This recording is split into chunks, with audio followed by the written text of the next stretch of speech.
história e lá vem.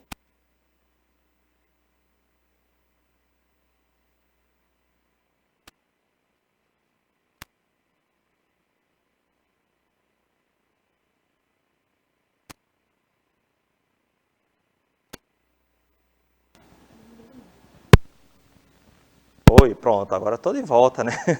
Então, como eu estava falando, gente, nós temos um tema muito importante para discutir hoje, que é a abolição da escravidão. Eu digo para vocês que, quando a gente fala de história do Brasil, a escravidão certamente é um tema central, né? Nos ajuda a pensar o que é o Brasil hoje, como é que estruturamos na nossa sociedade, né? As relações sociais do passado, do presente, podem ser pensadas através da escravidão. Então, pensar como ela acabou, quais foram os debates que aconteceram, é realmente muito importante. Então, como eu vinha falando, estou muito bem acompanhado, né? Como sempre, em nossas aulas, né? Estou aqui com Lais, a nossa intérprete de Libras, que faz esse trabalho importante para que as nossas aulas cheguem a todos e todas, sejam de fato, né, inclusivas.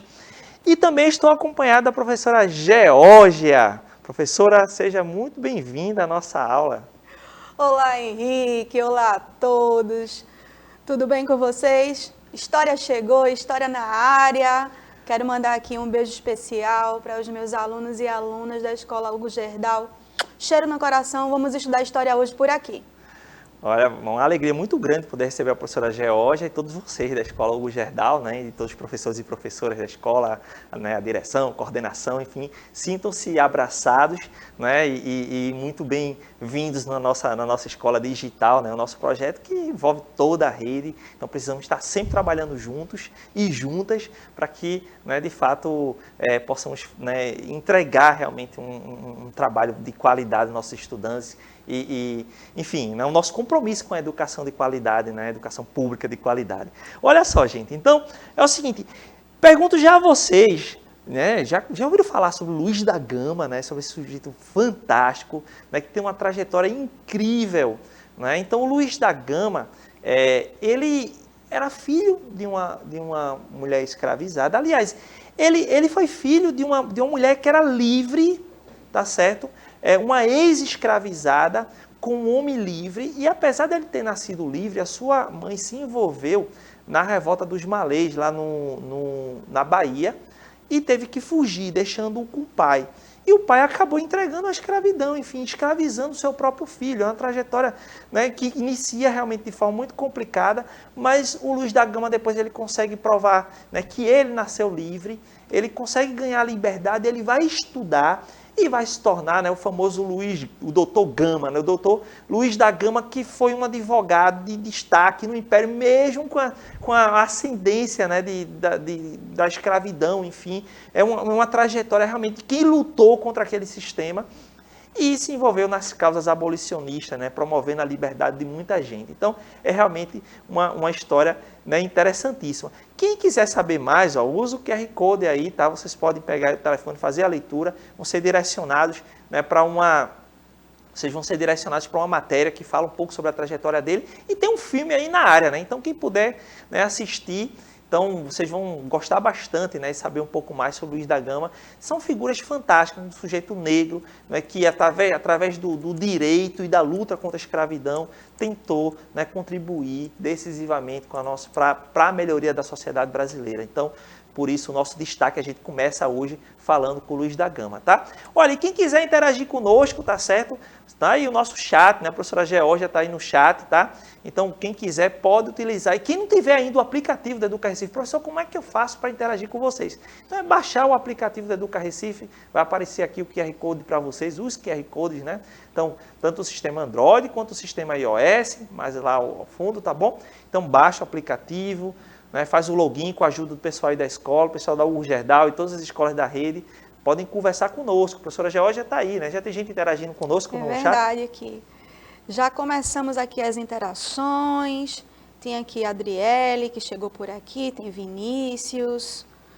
Temos aqui o Pedro também, o Gilson. Estão aqui dizendo que chegaram, estão aqui prontinhos para assistir a sua aula, Henrique. Ótimo. Então, se tiver alguma pergunta, é só mandar, tá certo, pessoal? Então, tá certo. Aí da Dúvidas, perguntas, observações, o professor Henrique está por aqui para ajudá-los. Show, é isso aí, pessoal. Ó, na aula passada nós falamos sobre a América Latina, né? Então, alguns caminhos da América Latina, os problemas, como é que todo o processo pós-independência. E na aula de hoje, como eu falei, vamos discutir aqui a abolição da escravidão aqui no Brasil. Eu vou utilizar nas nossas imagens aqui, nos nossos slides, como pano de fundo, essa obra aí do Jean-Baptiste Debré, um pintor francês que esteve aqui nas primeiras décadas do século XIX, e aí a marimba, né? Então a gente tem sujeitos, né, escravizados, livres ou libertos, né, que estão, né, cantando e tocando aí muito bem, né, vestidos pelas ruas do Rio de Janeiro. Então essa é uma representação bem interessante do Jean-Baptiste Debré, tá certo? Então, ó, primeira questão para nós, o que é abolicionismo? Então, o movimento abolicionista foi fundamental nesse processo, né, de luta contra a escravidão, né, de debate intenso, que vai se intensificando na segunda metade do século XIX para o fim da escravidão. Então, de modo geral, o movimento abolicionista, como eu coloco aí para vocês, né, se refere a um movimento que defendia a abolição, ou seja, o fim da escravidão no Brasil, que atuavam tanto de forma legal quanto de forma ilegal. Estou colocando entre aspas porque é o seguinte, muitos grupos abolicionistas lutaram, né, através da justiça, enfim, financiaram a libertação de pessoas escravizadas, ou seja, compraram a alforria, mas outros também, eu já dei até uma aula no 7º ano falando sobre o clube do Cupim aqui em Recife, por exemplo, que conseguiu dar fuga a pessoas escravizadas. Ou seja, cansaram de atuar de forma legal e foram mesmo conseguir ajudar pessoas escravizadas a fugir. Quem lembra das nossas aulas do 8º ano também deve lembrar o seguinte, que eu falei para vocês que grande parte da escravidão que se deu no século XIX, ela já era ilegal porque foi feita através de um tráfico ilegal, porque a lei de 39, a princípio de 1839, deveria proibir o tráfico de escravos. Então, usando esses recursos, o movimento abolicionista lutou muito para o fim da escravidão, tá certo? Então é isso, o nosso robozinho está fazendo uma pergunta aqui. E quem fazia parte desse movimento, professor? Olha, a gente tem uma diversidade de pessoas envolvidas. Então nós temos aí profissionais liberais, como professores, advogados, jornalistas, tá certo? Além, nós temos alguns sujeitos da nobreza, assim, da elite. Esses eram mais raros, diga-se de passagem, porque a elite estava, né, geralmente eram os grandes proprietários de pessoas escravizadas. E, claro, as pessoas escravizadas, essas eram, né, as grandes que lutavam dia e noite na sua convivência cotidiana para se sair dessa condição da escravidão e uns para lutar contra a instituição escravidão de forma mais ampla, né? Então, era um movimento, de fato, muito importante, né, professora Geórgia? Com certeza, né? E a gente está falando de um momento tão longo, né? Da nossa página da nossa história. Que página longa e triste o período que a gente viveu da escravidão. Então, os abolicionistas foram fundamentais nesse processo, né? Além de toda a conjuntura que estava acontecendo no mundo, né? Tudo era propício para que a escravidão acabasse. Eu tinha falado em outras aulas que, né, o Brasil foi, né, um dos últimos países, né, o último país a acabar com a escravidão, que foi uma grande vergonha na nossa história, né? Com certeza, Henrique. Página triste nossa, né? Página triste e vergonhosa. E que ajuda a explicar isso o fato de que a escravidão estava presente em todos os espaços, né? No espaço urbano, no espaço rural. Não era só as grandes fazendas que tinham um grande número de pessoas escravizadas, às vezes até sujeitos pobres que tinham um sujeito escravizado, né, com ele, que estava alugando o trabalho dessa pessoa escravizada. Enfim, isso fez com que essa escravidão tivesse uma longa vida no Brasil, né? Uma instituição realmente com muita força, né? É a chamada força da escravidão. Ela permeava, ela estava presente em tantos espaços, em tantas atividades, que foi uma instituição difícil de quebrá-la, de derrubá-la do país, né? Mas o movimento abolicionista ele vai ganhando força à medida que os questionamentos, sejam internacionais, a gente falou da pressão inglesa e de outros países para o fim do tráfico e também para o fim da escravidão, né, fosse aumentando, e internamente, né, o cenário aqui também vai mudando ao ponto, né, dessa escravidão passar a ser mais duramente questionada. A gente vai apresentando os pontos aqui. O nosso robozinho querido está sempre aqui perguntando, né, representando também vocês, ele está perguntando, quais abolicionistas podemos destacar, professor? Eu vou destacar alguns. Vamos começar justamente por esses sujeitos negros, muitas vezes que têm uma relação no passado com a escravidão, seus pais ou avós foram pessoas escravizadas e que tiveram destaque na luta contra eles. Já falei sobre os da Gama, né? E agora eu estou destacando o José do Patrocínio. O José do Patrocínio, ele ingressou no mundo da farmácia, né? Ou seja, aí na área da saúde. Ele não só aderiu à causa contra a escravidão, mas também ao início da República, né, ao republicanismo contra o Império, tá certo?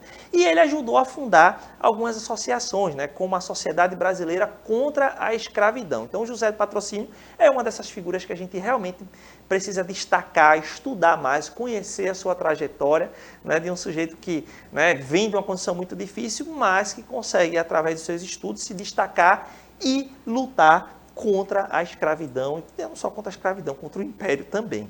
O outro sujeito que a gente pode destacar aqui é o André Rebouças, gente. O André Rebouças também tem uma trajetória muito interessante, foi filho de uma mulher alforriada, ou seja, que conseguiu a sua liberdade.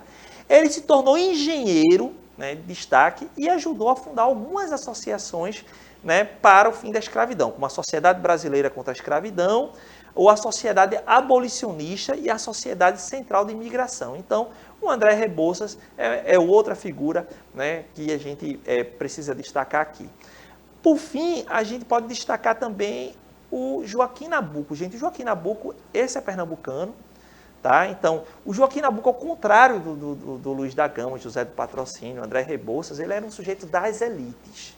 Então, era de uma família, né, proprietária de engenhos. E aí, em um engenho, no Cabo, se eu não me engano, o nome é Marçangana, né, Georgia? Isso. Pronto. Então, lá no engenho, no Cabo, ele cresceu, inclusive, né, no engenho e pôde aprender mais sobre a escravidão, conviveu com a escravidão. Acredita-se que, desde criança, ele passou a questionar isso e foi um dos grandes nomes políticos. Ele era um grande político, foi um senador do Império, uma pessoa muito influente, que discutiu seriamente o fim da escravidão. No caso do Joaquim Nabuco, ele percebia que era uma instituição que realmente precisava acabar e precisava ser conduzida pelo Estado, né? E não pelos os próprios sujeitos escravizados ou através de revoltas. Então ele via que realmente o futuro do Brasil, né, precisava ser sem a escravidão. E ele escreveu uma obra muito famosa chamada Abolicionismo, onde ele coloca lá muito claro, né, as suas motivações para ser contra a escravidão. Então, um destaque para uma grande figura também política do Império, membro das elites, claro. E não devemos esquecer de jeito nenhum aquelas que lutaram cotidianamente por fim da escravidão. Oi, Georgia. Sem contar, falando aí do Joaquim Nabuco, que ele, junto com José Mariano, Rui Barbosa, né, estudantes da Faculdade de Direito do Recife, só lembrando para a gente, bem pertinho ali no 13 de maio, né, a faculdade está ali, né. Ali a gente tem várias ideias, né, uma efervescência ali no século XIX de várias ideias liberais, né, e muitos abolicionistas saíram de lá da faculdade. Você está certíssimo. Você lembrou aí o José Mariano, né, uma figura também do Recife, e que teve um papel de destaque, né, foi um dos membros que eu citei do Clube do Cupim, né, que eram também uma sociedade abolicionista daqui do Recife, e que realmente tinha muitos sujeitos, né, que faziam parte dessa escola, que era da escola do Recife, de direito do Recife, né, desse movimento que você citou aí muito bem, que ferveu o debate sobre a abolição e que ajudou muita gente a fugir, comprou alforria, né, de pessoas escravizadas. Enfim, então realmente a gente precisa destacar, né, essa luta. E claro, das pessoas escravizadas. Eu tenho falado aqui, professora, sobre essa resistência cotidiana das pessoas escravizadas, porque muitas vezes a gente pensa que a luta contra a escravidão ela só aconteceu quando as pessoas fugiam para o quilombo, né? A luta nos quilombos foram importantíssimas, inclusive existiam quilombos urbanos, né, nas áreas mais afastadas também. Mas também tem um sujeito que todo dia estava ali, né, arrumando um jeito de melhorar a sua condição de vida, de lutar contra a escravidão, seja quebrando o instrumento, até fingir que era livre, caminhando pela cidade, né, trabalhando, arrumando dinheiro para comprar alforria. As resistências tácitas, né, que a gente fala, quando a gente... Até o atraso na entrega, né, de trabalhos, né, inventar desculpas em relação ao término de tarefas. Isso quando a gente fala de escravidão, é realmente estamos falando de pessoas que, mesmo na condição escravizada, elas nunca deixaram de viver, de sonhar, de brigar, né? E quando não conseguiam ir para uma luta direta mesmo, fugiam e tal, mas elas arrumavam um jeito de emperrar aquela instituição, né? Dificultar muitas vezes a condição do senhor. Enfim, então é uma luta muito importante que essas pessoas, né, realizaram. Chamar atenção para essa imagem aí, né? E são os carregadores, ou como a gente chama de cangueiros, né, lá no século XIX, também mais uma pintura do Jean-Baptiste Debré, E aí vejam que esses carregadores estão levando aí, são 8 homens, né, pessoas escravizadas, né, e aí um destaque para o sujeito escravizado é que eles são representados, apesar de relativamente bem vestidos com roupas coloridas, todos com chapéus, né? Então essa era uma marca dessa vivacidade dessas pessoas. Estão descalços, né? Então isso marca a condição dessas pessoas escravizadas. Eu quero lembrar que na Bahia, por volta de 1858, houve uma greve de pessoas escravizadas que eram justamente esses carregadores. Eles sabiam da importância deles na cidade e quando se tentou taxar a atividade deles, controlar um pouco mais a circulação dessas pessoas, mesmo eles sendo escravizados, eles pararam de trabalhar durante um tempo e conseguiram, né, rever lá a sua condição. Então, só para vocês verem que as pessoas estavam na sua luta, né? Então, a condição escravizada nunca tirou a humanidade desses sujeitos que continuaram ali mostrando que eram pessoas, sim, apesar da dureza da escravidão, certo? Bom, então é isso. Professora Georgia, alguma questão aí? Tem gente falando aí no chat? Então, Henrique, nós temos aqui a Adriele, a Beatriz, o Diógenes, o Luciano, né, conectados aqui, prestando atenção, né, cada vez mais, dizendo que estão aqui. Tem uns aqui, a Adriele falou que é a primeira aula ao vivo que ela assiste. Muito bem-vinda, Adriele, esteja sempre por aqui, né, que ela sempre assiste no YouTube e agora está assistindo ao vivo. Então, é muito bom ter vocês aqui conosco. Simbora, Henrique. É isso aí, pessoal, né? É importante, né, que tá aqui, a gente pode interagir ao vivo, né? Então, chame seus colegas também, né? Chame os colegas para baixar o aplicativo, para acompanhar nossas aulas na TV, no aplicativo. E quem não puder, tá aqui, o pessoal é da manhã, então assista tarde, né, no YouTube também. Então, tem essas possibilidades. É importante a gente não perder as aulas, assim também com as aulas dos seus professores e professoras na sua escola, que são fundamentais. A gente está aqui trabalhando junto, tá certo? Juntos e juntas. Olha só, gente, um outro ponto muito importante para a gente entender o fim da escravidão foi o fim do tráfico. Então, eu falei para vocês, inclusive nas aulas passadas, que o tráfico acabou em 1850 através da lei Eusébio de Queiroz.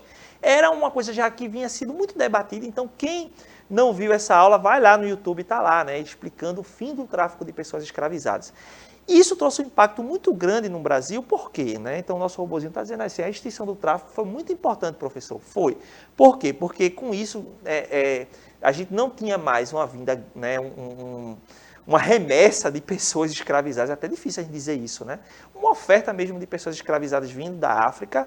Então, vai se utilizar apenas as pessoas agora que passaram, né, a nascer na condição escravizada no Brasil e os que já eram escravizados. Isso vai fazer com que o preço aumentasse, de que as regiões mais ricas começassem a comprar das regiões que estavam em mais dificuldades, os mais pobres. Então, isso fez com que até a escravidão acabasse mais cedo em alguns lugares, como é o caso do Ceará, por exemplo, é um estado onde a escravidão, né, se extinguiu antes mesmo do resto do Brasil, porque o número de pessoas escravizadas era baixíssimo, né, porque vai sendo vendido para o Rio de Janeiro, para Minas, enfim. Então, teve um impacto muito grande, né, na escravidão, o fim do tráfico, tá? E aí, a gente precisa também pensar o debate que se segue, porque, né, nós vamos ter, né, o avanço dessa crítica à escravidão e, claro, né, a perspectiva de que a escravidão não se sustentava. E aí é onde a gente entra nas chamadas leis abolicionistas. Por que ela está aí aspeada, gente? Por que eu coloquei entre aspas? Porque é o seguinte, ó, antes do fim da abolição, né, o que eu escrevi aí, foram promulgadas, ou seja, foram estabelecidas ali, construídas leis que tinham como objetivo promover o fim da escravidão de forma gradativa, ou, aí eu coloco em vermelho aí, contemporizar a abolição definitiva. Ó, eu vou chamar a atenção para uma coisa. O que eu quero dizer com isso? Eu quero dizer o seguinte, que apesar da escravidão ser uma instituição que já começava a capengar, né, a apontar ali que não conseguiria se sustentar por muito tempo, os proprietários de pessoas escravizadas, representados no Senado, nas instituições políticas do Brasil e Império, vão tentar levar essa escravidão o máximo que eles podem.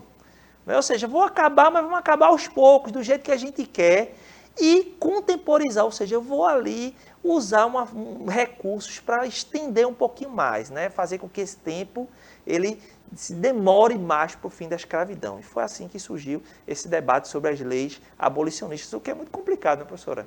É verdade, né? Eles usaram aí de artifícios para fazer conforme a música, devagar, devagarinho, né? Porque a escravidão, ela representava muito para a economia brasileira. Muitas pessoas, infelizmente, ganhavam dinheiro com todo o processo da escravidão, né? Lembrando que a Lei Eusébio de Queiroz, ela veio, né? E antes, o escravo ele era visto como um bem, como uma mercadoria. Infelizmente, página triste da nossa história, era visto como uma mercadoria, né? Tinha até seguro de viagem, Henrique. Havia até seguro, sim, porque muitos, né, morriam durante esse trajeto, então realmente era visto, né, como uma coisa e não como uma pessoa que era, né, Henrique?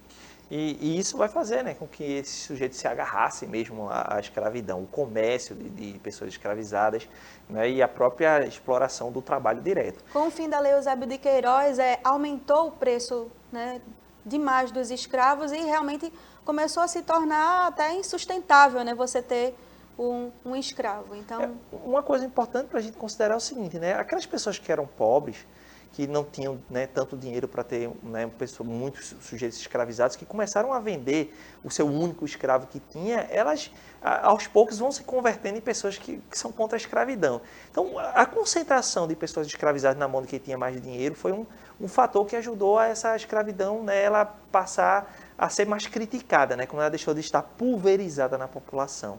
Isso é um dado interessante, ou seja, à medida que vai havendo uma concentração, mais pessoas começam a criticar essa escravidão. Então, sobre as leis abolicionistas, vamos chamar a atenção para duas, né? Enfim, essas duas leis abolicionistas principais. A primeira, a lei do ventre livre. Então, o nosso robozinho está perguntando, aí alguém em casa sabe o que ela é determinada? Você em casa sabe o que essa lei determinava? A lei do ventre livre, possivelmente você já deve ter ouvido, né? Então, ela foi estabelecida em 1871, veja, o tráfico acabou em 50, então se arrasta mais 21 anos, e aí vem essa proposta de lei para contemporizar a escravidão. O que é que ela está dizendo? Ela estabeleceu o seguinte aqui, ó, gente. Ó. De modo geral, ela diz que estipulou que todos filhos ou filhas de mães escravizadas que nascessem após a publicação da lei fossem considerados libertos, ou seja, a partir daquele momento, quem nascesse de uma mãe escravizada estava livre. Pero não muito. Porém, a coisa não vai ser assim tão, né, tão direta, porque vai haver um debate muito intenso e os proprietários de pessoas escravizadas vão dizer, peraí, mas eu vou ter prejuízo, como é que vai ser o negócio aí?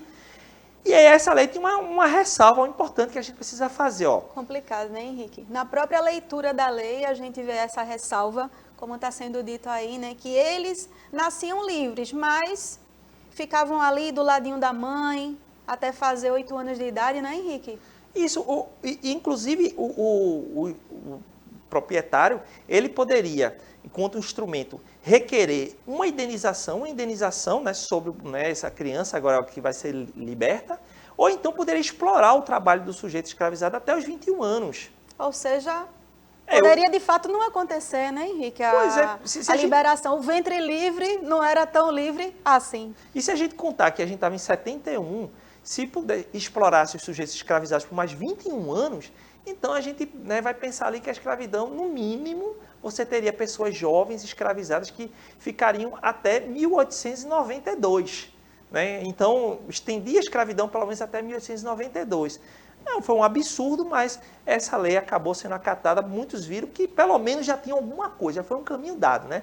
Um outro caminho que foi... eu trouxe aqui essa imagem, gente, essa imagem interessante de uma menina escravizada por uma série de fotografias que foram feitas, inclusive, aqui no Recife, tá certo?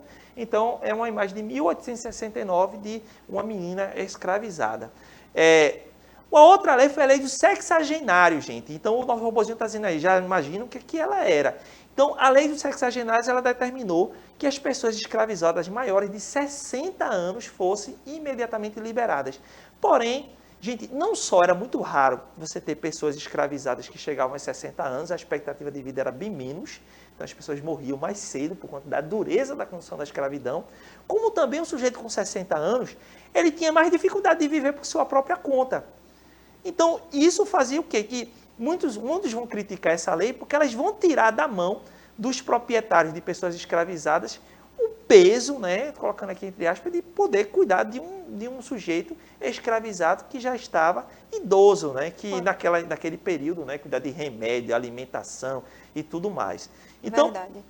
Essa lei, né, Henrique, uma verdadeira piada, né? Porque se a gente for olhar como eles buscaram arrastar as leis no devagar, devagarinho, a gente teve a lei do ventre livre em 1871, só 14 anos depois veio aí a lei do sexagenário. Lembrando que sexagenário ser liberado com 65 anos. Minha gente, a expectativa de vida no Brasil em 1885, nem se você fosse escravo, sua expectativa de vida era 65 anos. Imagina você sendo usado como mão de obra escrava. Então, a maioria ali, a expectativa de vida ali no século XIX, no final do século XIX, ela passava um pouco dos 30 anos, era 33,5 anos.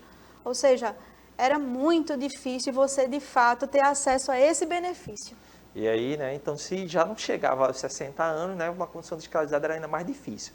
Bom, então, mesmo assim, temos aqui algumas fotografias dessas pessoas escravizadas. O mais velho, como eu disse, são fotografias da década de 60 do século XIX, dessas pessoas escravizadas feitas aqui no Recife também, né? Então, uma coletânea, né, de fotografias bem interessantes. E aí, para finalizar, gente, a gente vai lembrar aí a Lei Áurea. A Lei Áurea é, de fato, a lei que põe fim à escravidão no Brasil. Ela tinha 2 artigos bem simples. Primeiro, é declarada extinta desde essa data da lei a escravidão no Brasil. Então, ela acabava com a escravidão e no artigo 2º revogava-se todas as leis em contrário, tudo que foi dito em contrário. Então, depois de muito debate, em um momento que a escravidão já não se sustentava mais, então pessoas escravizadas já fugiam, as próprias forças militares se recusavam a ir atrás das pessoas escravizadas, havia uma pressão internacional e interna também muito grande, essa escravidão teve fim.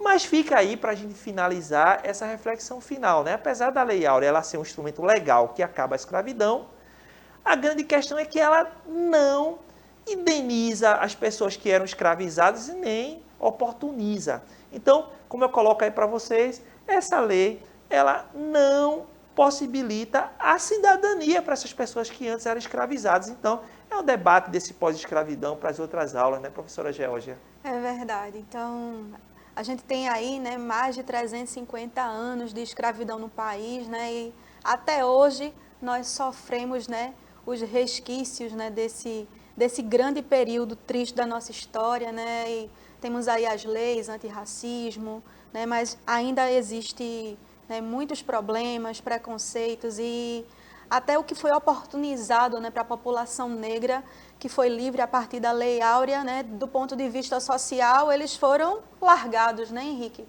Eles foram abandonados, foram marginalizados, infelizmente.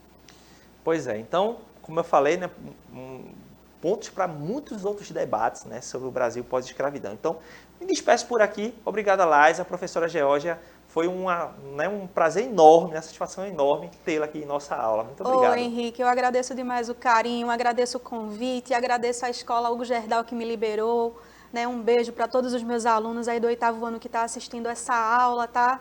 Fiquem com Deus, até a próxima. É isso aí, pessoal. Abraço pro pessoal da Hugo Gerdau e com vocês agora, aula de matemática. Valeu, pessoal.